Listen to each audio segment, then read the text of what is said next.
عندي 106 سنين 106 سنين الحمد لله.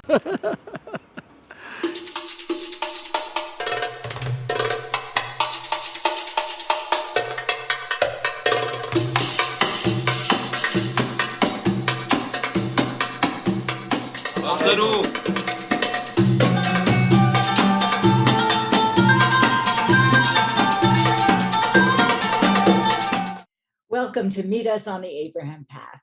I'm Anisa Mehdi, Executive Director of the Abraham Path Initiative. API shines light on the robust traditions of hospitality we find throughout the complex region known as the Middle East. It's the people, the cultures, and spectacular landscapes there that interest us. They're thriving amidst the discord and conflict that we hear so much about. Our vision for the future of this region, that is geographically located in Southwest Asia, is that you know it better as a place to walk and connect and converse. And that eventually when you hear the term the Middle East, what may come to mind will be its warm and welcoming people. March has International Women's Day, Mother's Day in many countries, it's Women's History Month in the United States. And so we're going to focus on women today.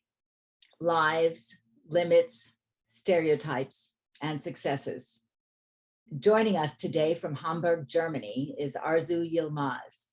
Arzu got her PhD and master's degree in international relations from Ankara University in Turkey, where she also got her master's in gender studies.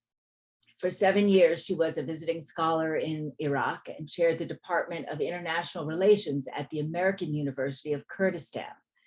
Right now, she is Alexander von Humboldt, visiting scholar at the University of Hamburg. Arzu, welcome. Hello, Anisa.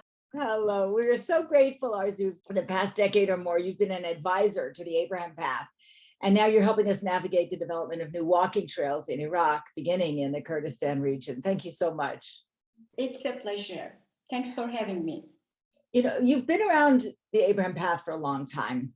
And I'm wondering about the confluence of the walking trails concept and the difference that you are intending with your work to make on women's lives. What do you see that the difference walking trails may make in the lives of women?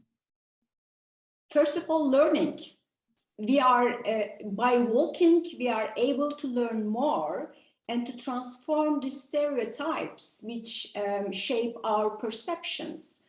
Once you get in touch eye to eye with people, this is an invaluable experience to know more about people, and which eventually makes change first in our lives, then it helps to change in people's in our environment surrounding us. So it's an invaluable experience, actually. Thank you. Having just come back from a walk, I couldn't agree with you more. It is an invaluable experience. Mayyada Abu Jaber joins us now from Amman, Jordan. She is founder of Joe Womenomics. Let's put that writing in the chat so you can see how that is spelled. Joe Womenomics is a nonprofit organization that fosters mindset change, encouraging greater participation for women in the workforce. Mayyada's pioneering efforts in economic empowerment earned her the position of a global scholar at the Brookings Institution, where she evaluated gender bias in Jordan's national curriculum. Mayyada is also founder of World of Letters, a social enterprise dedicated to bridging the economic, social, and opportunity divide between women and men. She's currently pursuing a PhD with South Africa's Da Vinci Institute. It's on societal renewal toward a feminist economy, and uses a case study in Southern Jordan. Mayyada, it is so good to see you again. Nice to see you as well, Anisa. Been a long time. Mayyada, a lot of your work focuses on education in Jordan. How does education specifically help bridge Jordan's economic gender gap? Yeah, so when I first started Anisa, I used to work in education. And my specific focus in education is how does the education system help transition youth into the workforce? so a school to work programs. But then I realized that when you look at the messages that you find in the curriculums, and specific in textbooks, and that's when I did the mapping of the textbooks, I realized that there were like two distinct messages. There were messages for men, young men, and then there were messages for young women. For young men, they're like preparing them to enter into the professional workplace, into the labor market. But for women, you see that there is a whole kind of preparation into the marriage market. So from a very early age, you see that there is a kind of a direction in which they send women in certain direction and women in others. I mean, there are some professions that are accepted for women, like teaching and, in the healthcare, but there are very limited, professions. So that was my, basic study of the curriculum. Fantastic. Thank you. We'll hear more about that. Now we welcome Woroud Sharabati, who is with us from the city of Hebron, about 20 miles south of Jerusalem. Woroud is one of Palestine's pioneering female tour guides. She specializes in walking, hiking, and climbing. She's founder of the Palestine Caving Club. And in October 2019, Woroud made it to base camp at Mount Everest. And 2 years ago this month, she would have been at Everest again, except for the pandemic. Woroud was then training to summit Mount Everest in 2021. Instead, she spent time not traveling abroad, but rather hiking in Palestine and helping out on her family's farm, bringing her close to nature, which she dearly loves. Welcome, Woroud. Thank you, Anisa.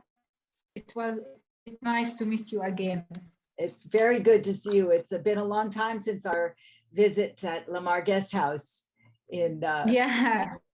We should back to Hebron. We're Yes. waiting you. Yes, thank you.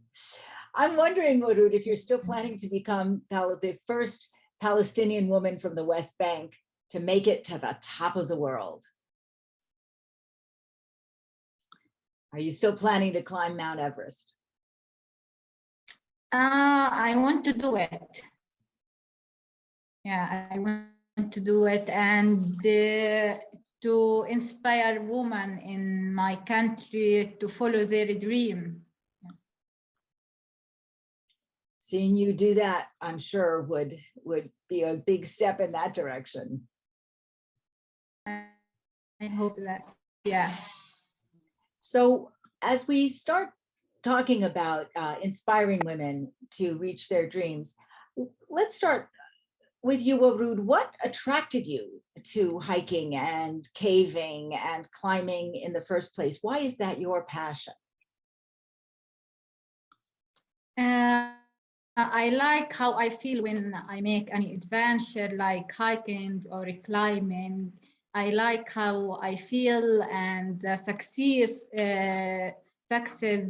feeling when I arrive to the summit or to the end of the trails. I like this feeling. Arzu. Yeah.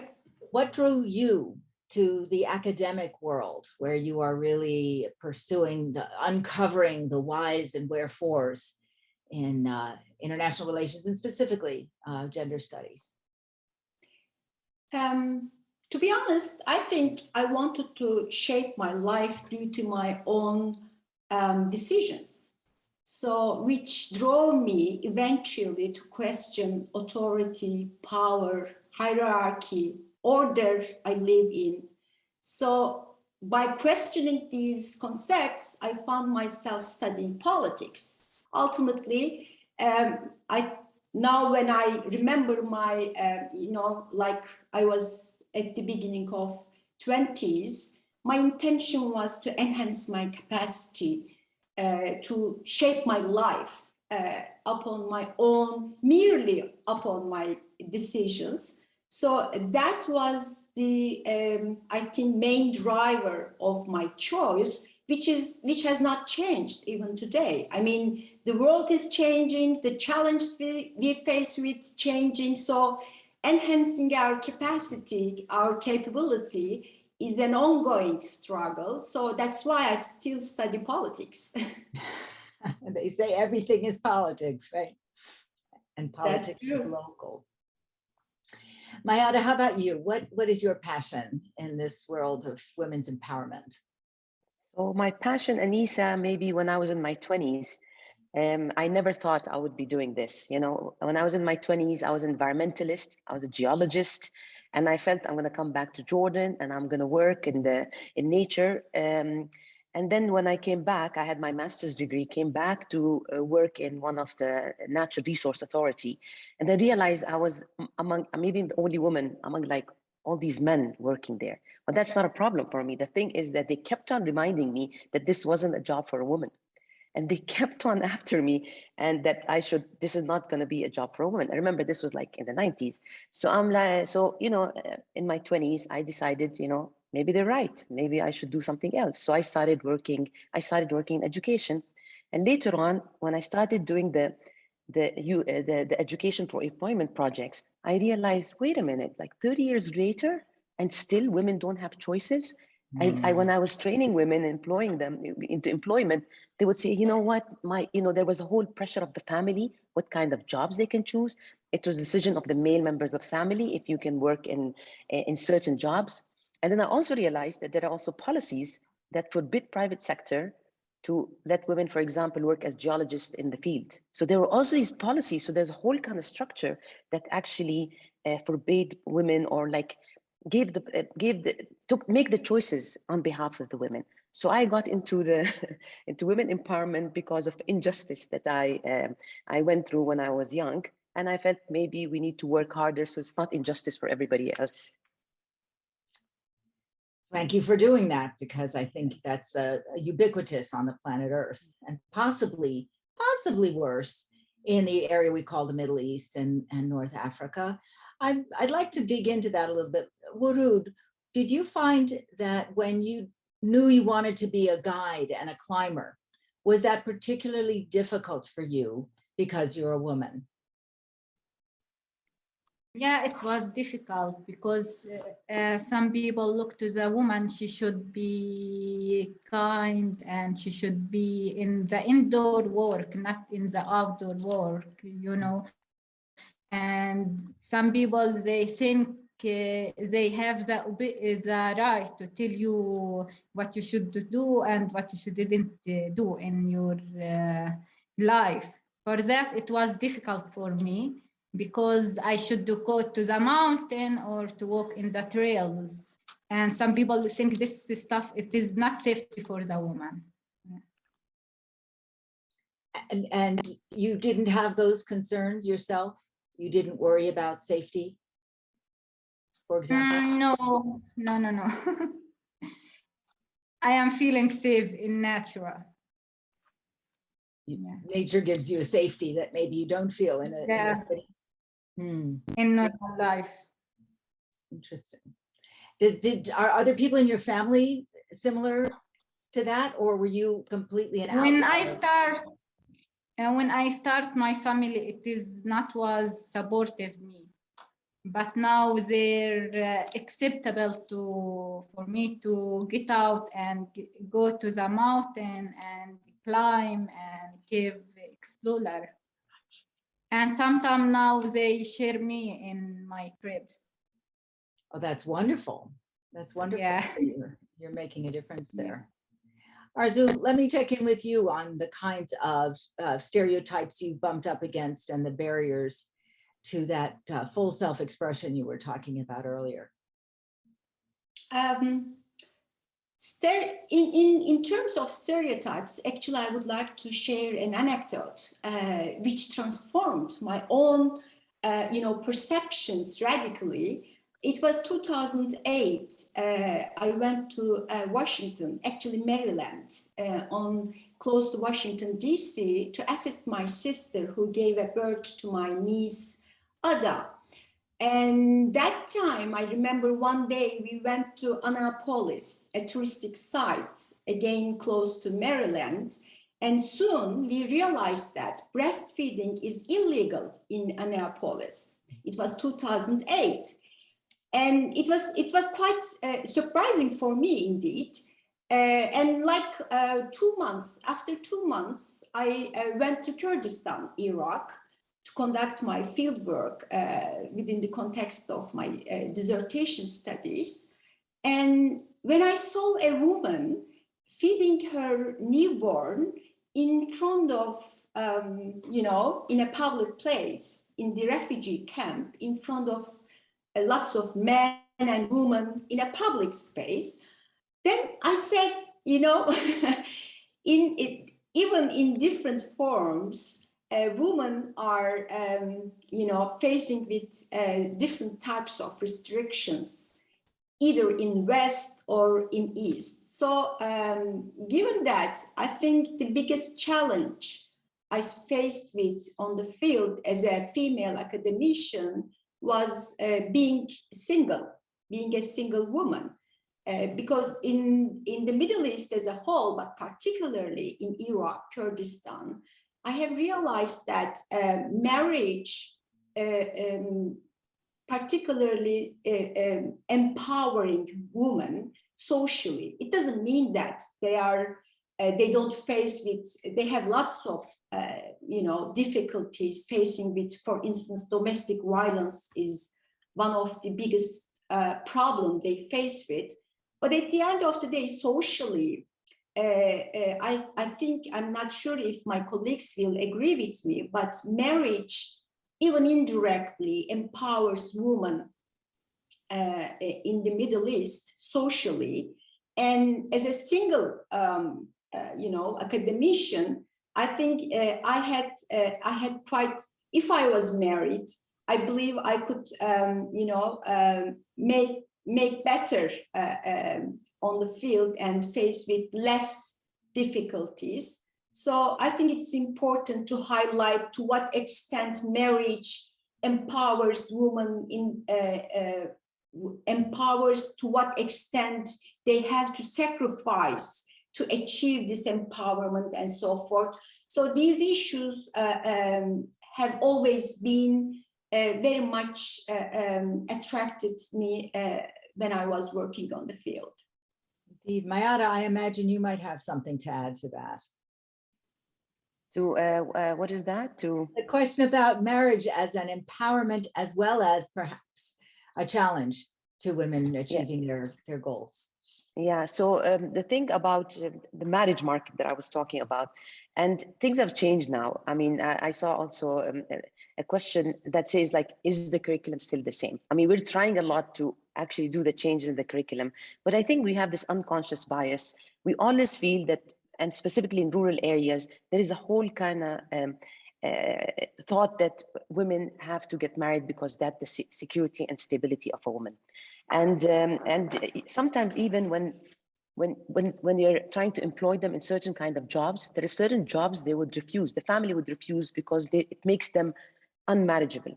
For example, we worked with factories and they say, oh, but she's a factory woman, so she can't work there.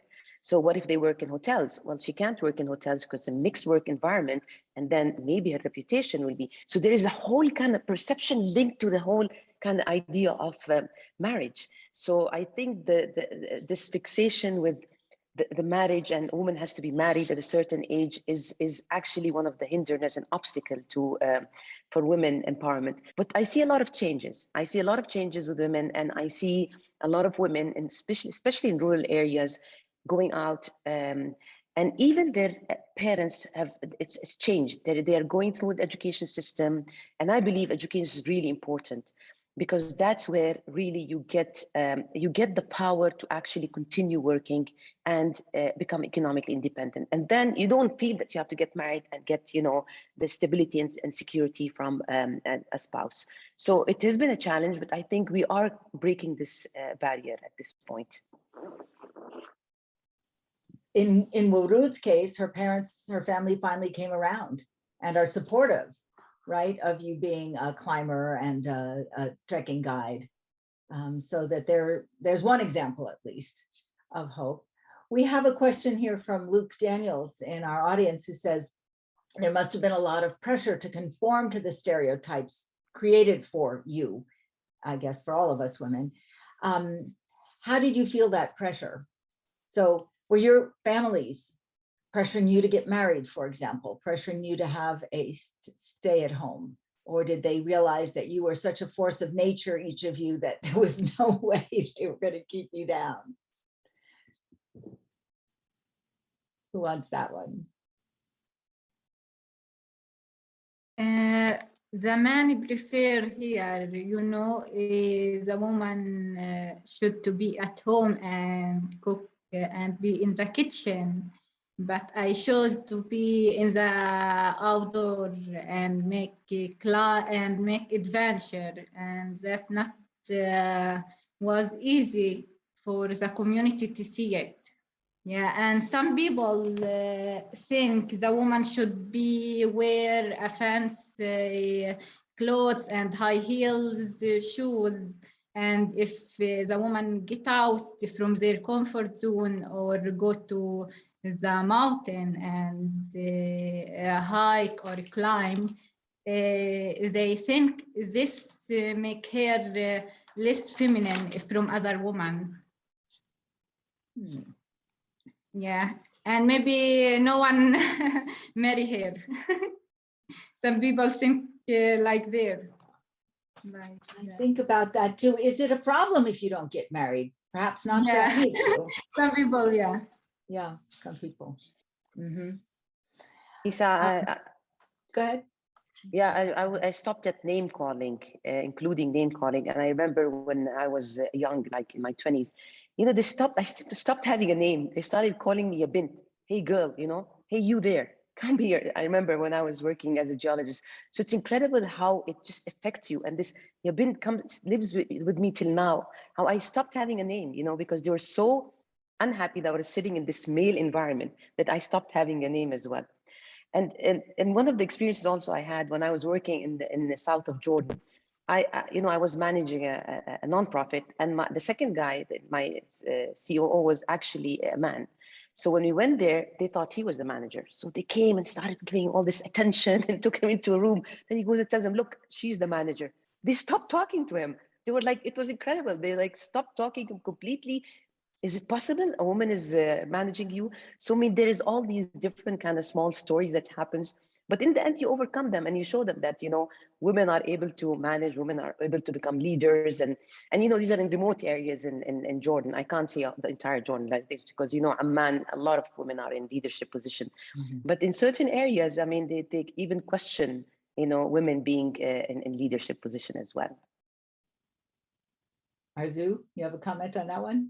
Actually, I just would like to highlight what Mayyada said in terms of how things are changing quickly. That's something we have to keep in mind always.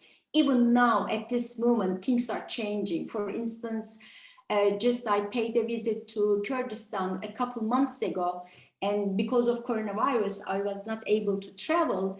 And in 2 years' time, when I visited last month, in 2 years' time, I have seen how things changed radically, and change is not something, stopping even during coronavirus time. But given this, given the question raised by the audience, for instance, I myself, my family never pushed me to marry, but I was having my education in Istanbul, far from my family. My family was based in Ankara, and indirectly, they never said so, but indirectly, I knew that if I got married, then the pressure of my family to come back to Ankara would be less. Maybe not. They would not, push me to turn back to Ankara. So this is something, it's not just related directly to what your family does. It's also about the social pressure, which you know indirectly, which you live in, you learn when you are growing up. So at the end of the day, I think even if things are changing radically, and when I look the change by observing my students, for instance, still, to be honest, to some extent, even if the women get their economic freedom, even if they have finally convinced their families to work in different sectors, marriage seems to be the safer environment for women still, even in Turkey. I mean, I'm single now and I have many single friends. It's still harder, more difficult for a woman to survive in the Middle East as a single woman. This is what really I observe in my daily life, even today, despite of all these changes taking place. Historically, what I remember learning is that for women in the United States, at least historically, if you weren't going to be married, you would go into religion, you'd become a nun, or you'd become a teacher or a nurse. Those were the places, the three areas that would be acceptable to live as a single woman in this, 1800s, 1900s. So maybe there's a threshold that we're looking at right now in the region that all of you live in. We haven't fully crossed that threshold in the United States yet either. We're still in that process. I had a job in 2003 where I was the project director, in charge of everything, and I was being paid less than the men who were working for me. So I was irate. I talked to the management about it, but it still happens, and it's astonishing, isn't it? It is, unfortunately. Yeah. What is the most effective way? Lionel Savage puts this question forward. What do you feel forward? What do you feel is more effective in order to, inspire change or to catalyze change? Is it education, inspiration, or legislation? How are we going to get there? All together. There's no way to make a change relying on just one dimension, by only one change in one aspect. We should mobilize whatever possible to make the lives better for women. So yes, legislation, yes, education, economic freedom, changing the mindsetting and so forth, all these together, because it's something very fundamental. I mean, the discrimination the woman faces with is something very fundamental of all inequalities, So traditions and even the modern life in itself reproducing these kind of inequalities. So I think not relying on one dimension, mobilizing all these efforts together by maintaining cooperation among all these actors who put effort in each area could only make change to a larger extent. Anisa, when I saw this question, actually, I thought about it, because if you asked me 10 years ago, I'd say education. But then when I saw the legislation and I saw some of the, inequity and injustice in the education, in the legislation, I felt that they come hand in hand. But the inspiration part is very important as well. Like, remember I told you that there is they forbid women to work in hotels. So there's this woman called Amira. She decided to work as an accountant in one of the 5-star hotels, Dead Sea area. So I work in the area which is close to the Dead Sea. It's a poor community, and they're like very separated. So you have the 5-star hotels on one side, then you have, the poor community there. So she decides to work as an accountant in one of these 5-star hotels. She says after a month, she went to the HR department, and there were all these CVs of, women, her friends and women and family members from the community that actually wanted to work. So imagine the inspiration, one woman breaking the barrier and, an opening, because she would come back and tell them, look, this is safe. I mean, on the contrary, 5-star hotels, they're safer because you have policies, anti-sexual harassment policies, you have all this protection system as opposed to, smaller entities. So I think you're right. 3 of them go together. Education is a longer term. Inspiration is something that will break a barrier, mindset barrier. And legislation is it's something that will force you, it's a forcible kind of measure. So I believe also 3 of them are very important. This seems to be a really good time to invite my friend Athina Dessypri to join us. Athina is president of the Board of Trustees of the Bodasaki Foundation in Athens, Greece. The foundation envisions a society with equal opportunities for all, enabling people to fully realize their potential, which sounds a lot like what we're talking about in our conversation today. Earlier this month, Athina and I were on a multi-day walk in the gorgeous countryside of southern Jordan. After that walk, we spent some time with the Abraham Path group in Jerusalem and in the Palestinian village of Batir. We saw some things in the tourism world. Athina, welcome.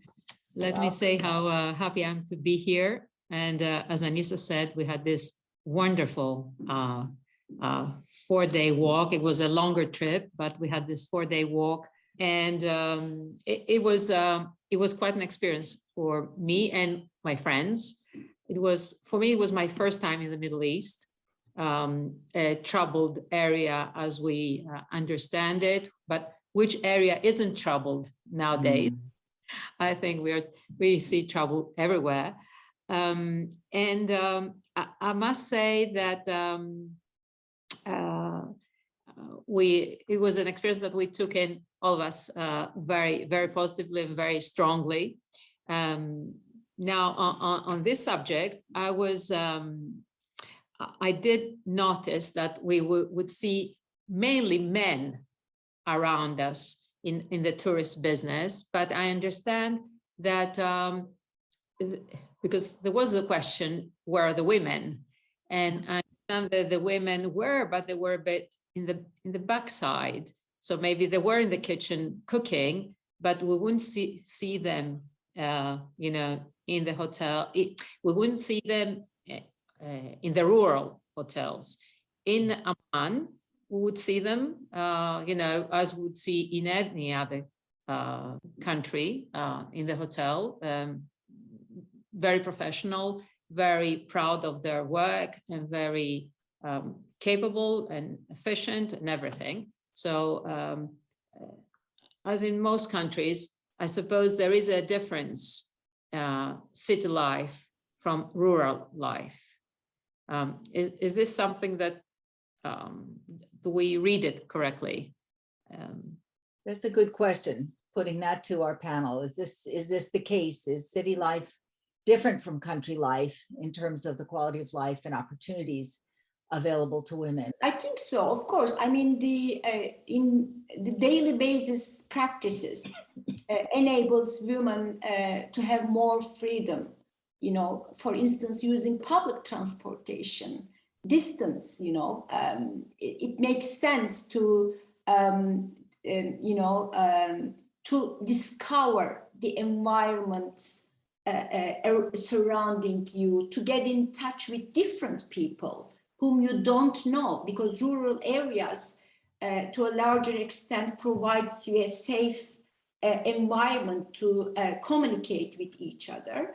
So for sure, life in cities enables women to have more experience, and as much as they have more experience, they test the limits of their freedom more and realize the restrictions they have been facing with in their limited, community. But on the other hand, because I had experience both in rural areas while I was conducting my particularly field work at the refugee camps and villages, but at the same time, I had the opportunity to observe, for instance, again, the refugees settled in the cities. Paradoxically, once the family pressure, in terms of the family pressure they face with, women in rural areas have more freedom to move freely depending on the confidence that the environment is already known by their family, or whomever they talk with already blessed by their family and so forth. So that's really interesting, Arzu. I wouldn't have put that together. Let's bring Woroud into this conversation, because Woroud is also living in a small city. Hebron is not that small, but your work is in the countryside. What do you see in terms of women's opportunities and how they shift? Let's put Athena's question to you, Woroud. Are there more opportunities or fewer in the countryside? Can you say it again, because the internet connection is not so good Okay. here. If I get your question properly, Athena, it is really to know, is life different in terms of work opportunities for women in cities compared to rural areas? You traverse both worlds. You live in a city and you work in the countryside. I live in the city, but my city, it is we have here conservative community, and the people, it is not be easy for you to take the parentage. Yeah. Mm-hmm. And what about the? Okay, you can say. Well, what about when you go into the countryside as a female guide? What responses do you see? How do people react to you as a female guide? Some people was proud of what I do, but some people it is not like what I do it, because they think that just for men and that not safety for the woman. Who ends up being more proud of you, Woroud? Is it women or men who are women more proud of you? And some men? Okay. Yeah. Interesting. Athena, do you have another question? I'm curious because you know, this having been your first experience in the region, what changes or what stereotypes did you find were washed away? And I learned here so far. Yeah, I was probably naively negatively impressed of how men seem not to be aware of the stereotypes when we were talking with our guide, and he was trying to present that in Jordan, women and men had equal opportunities, equal rights, and were completely equal. And there, I would imagine, is a matter of awareness, and awareness what how it could be versus to how it is. And there, I think that going back into the trilogy, education, inspiration, or legislation, I would imagine that first legislation always has an important role to play. And I don't know if there've been recently some changes in legislation that I'm addressing the panelists, that you think that were important and were some milestones, you know, important changes that took place, or if there are some others that you would like to see that would change. I think, yeah, I can tell you a little bit. So I've seen what you've seen, and I've seen that in the hospitality sector there are very few women, but I think give it 10 years or maybe even less, and women are going to be in the hospitality sector. I'm very, very hopeful. I have seen change because I've been doing this for 20 years. I have seen women not being in restaurants, even not working as nurses, and they've come into the system. In the community I work in, they actually are doing immersive tourism centers, and it's headed by women. And they've come out because there is more mobility, because of technology, which was there. And women are now assuming the role of really becoming economic providers. So I have seen an embryo of this in a couple of communities, and I am hopeful that there is going to be change. Legislation, we have done really well with the Ministry of Labor. We have passed at least 4 or 5 laws. One of them is an pay equity, and there is actually a penalty against the private sector if they don't pay, if it's not equal pay. Daycare centers, in the Social Security, you can actually take money from the maternity fund to put your kids in daycare centers. We have also passed pay equity and daycare centers. We have also given incentives for transportation as well.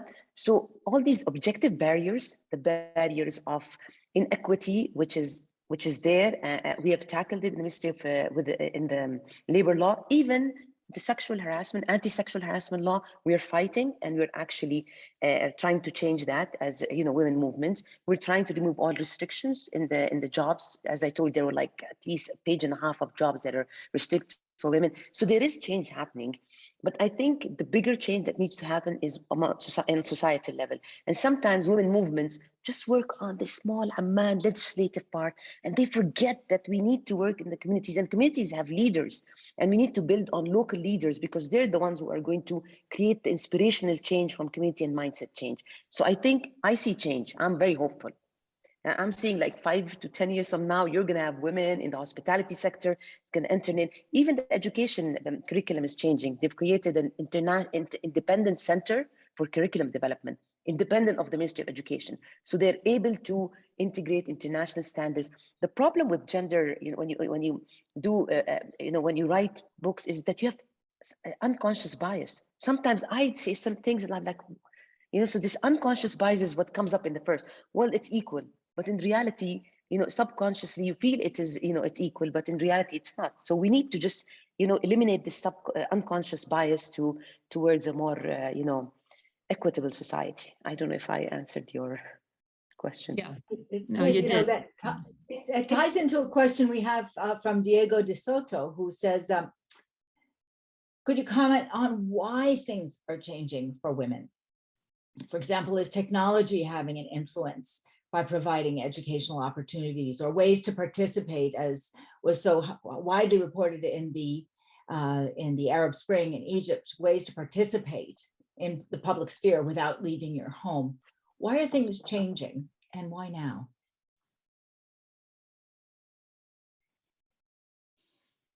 I'm so sorry about this. Actually, may I, before answering this question, may I make a comment on the previous discussion, Anisa, if you don't mind? Of course. I just wanted to, underline that the change even takes, takes place in positive way. It doesn't mean that it is not reversible. In terms of the importance of legislation, for instance, the Istanbul Convention, Turkey, for instance, there is a quite vivid feminist movement in Turkey, and the awareness about domestic violence and so forth is quite high. And Istanbul Convention, which Turkey committed years ago, provided a legal framework for this vivid woman movement in Turkey to raise awareness more. But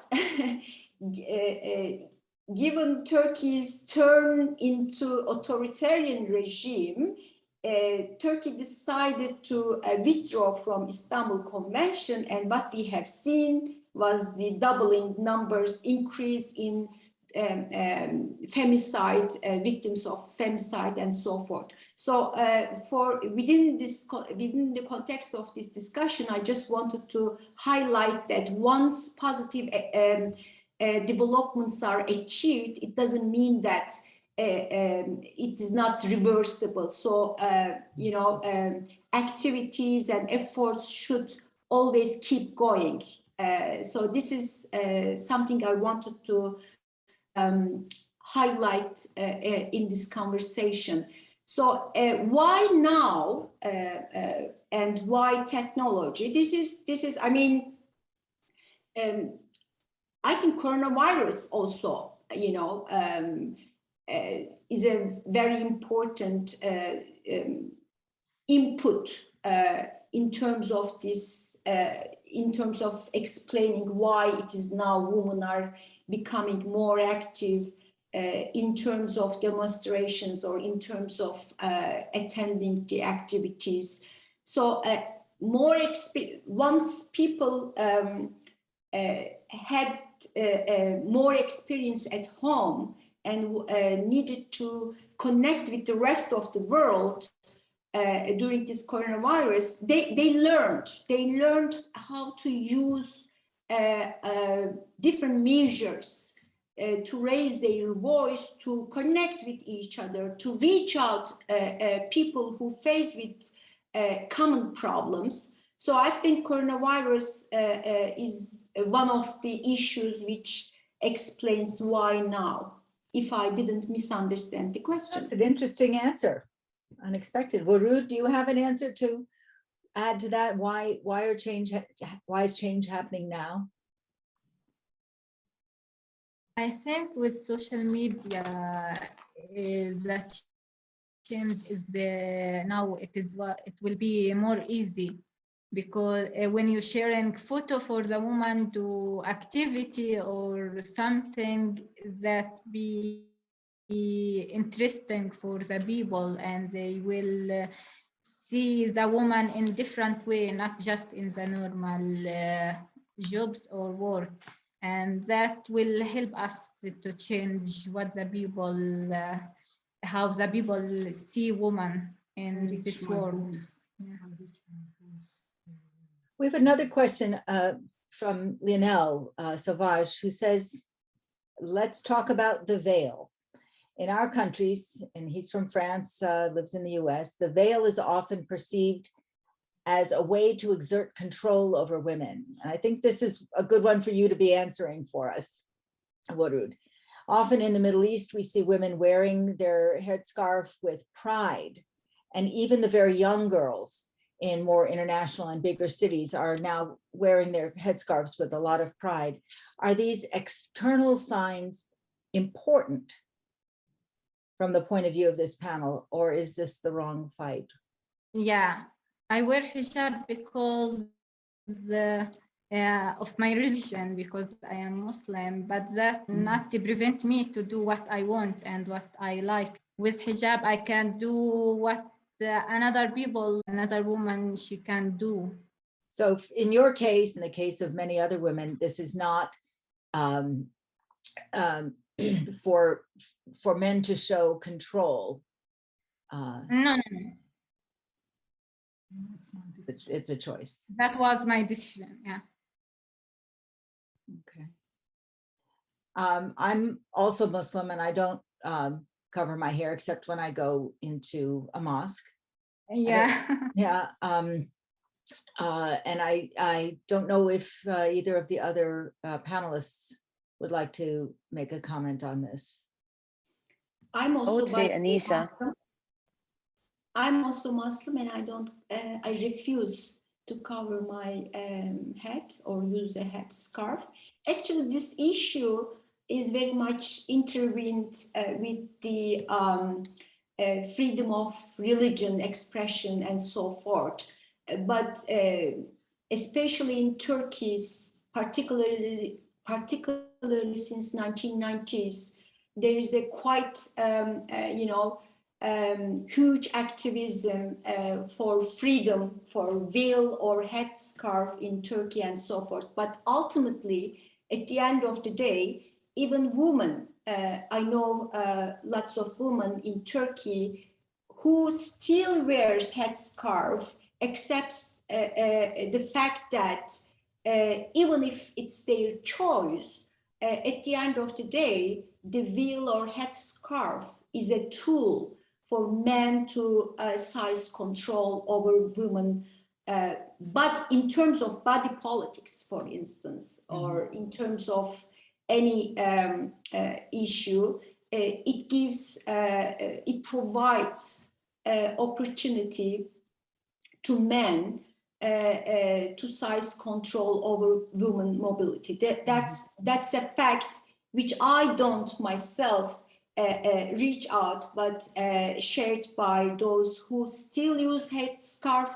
but also acknowledge this reality that the veil, particularly the veil, is no way but a tool for men to, oppress women.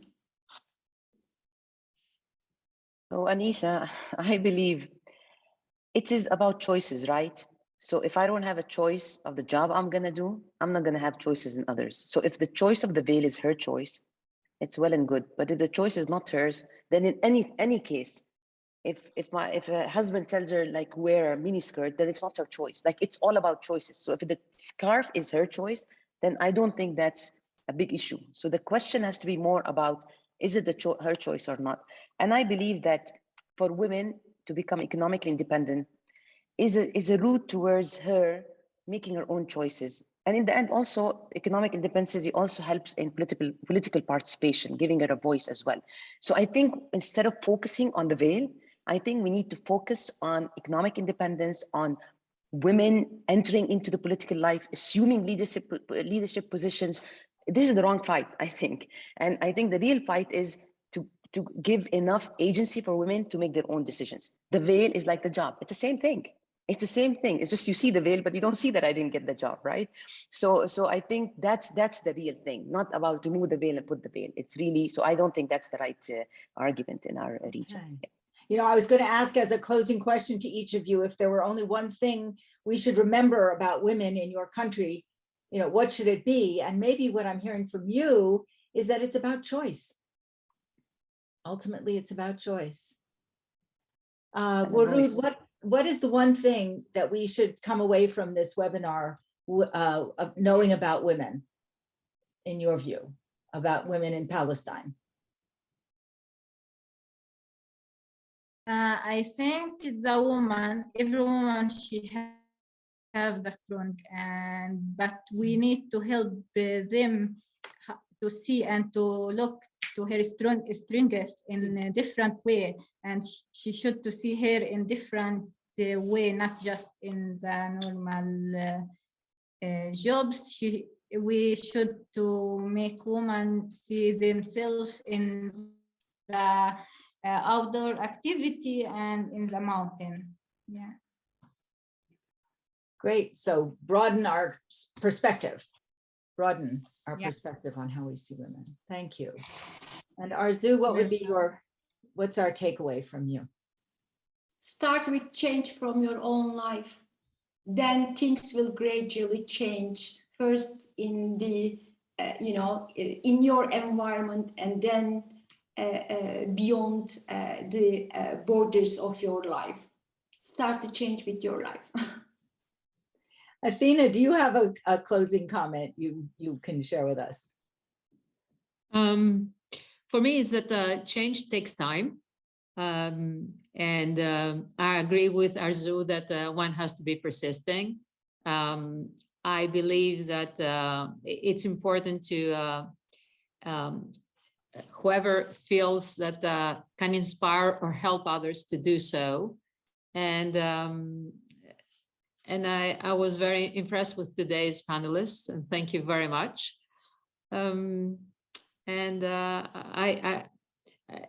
As I said, things take time, and I'm sure that in our next visit in the area, we'll see more women around us being much more extrovert and taking the choices that they will feel they will have, because it's important also to realize, for them to realize that they have a choice.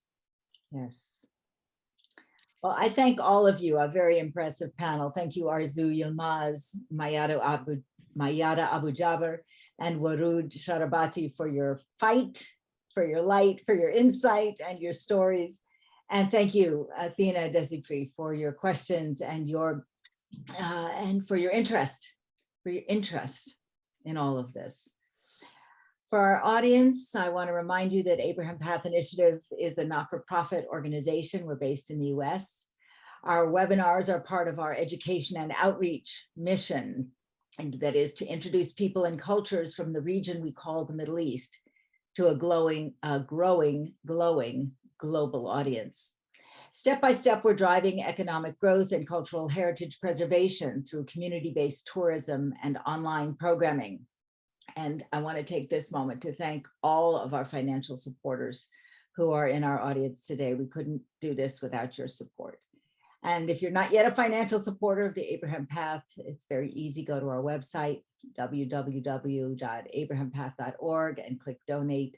Any level of support is deeply, gratefully welcomed. You'll be helping us expand our online programming and our on-the-ground trail development.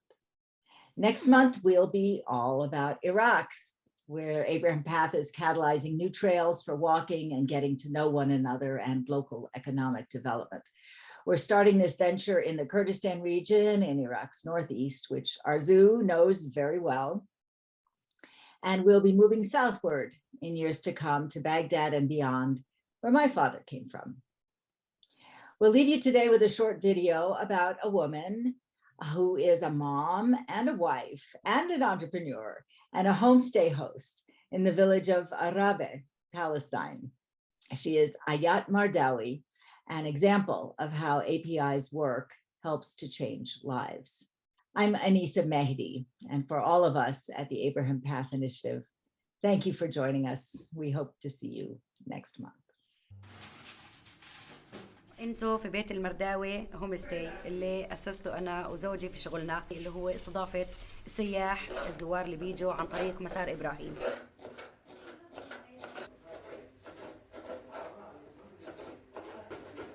اول يوم انا بكون عارفه انه بدهم يجوا عنا وبلش بعدين في الاكل. ابو محمود اذا كان في مسخن بيساعدني بالبصل، الاولاد بيساعدوني انهم بيغسلوا لي الخضره، تحضير الطاوله، كلنا نبقى شغالين. اخذت عده دورات اللي هو طبيعه الاستضافه، كيف اقدم الاكل الطبيخ يعني، وبحاول قدر الامكان او اوجد لهم الاشي الفلسطيني اول اشي، ثاني اشي منتج ايدي. اول ما بيجوا بنستقبلهم على طول نعرفهم على حالنا ونتعرف عليهم، بعديها نتناول وجبة العشاء احنا وياهم. كرمت في جنين في مركز ايركس، عرفوا بشغلي، زوار كلهم اللي بيجوا قيموا وكرموني كامرأة ريادية. يعني الناس كانوا مستغربين انه شو انا اجانب بدهم يناموا عندكم، بس بدعم زوجي الي القوي استمريت. ولا بالعكس هسه صاروا بدهم يتعلموا، في ناس حابين يفتحوا بيوتهم بالضيافة يعني زينا. مسار بالنسبة لإلي عمل لي ميزني كتير وبتمنى انه يستمر المسار.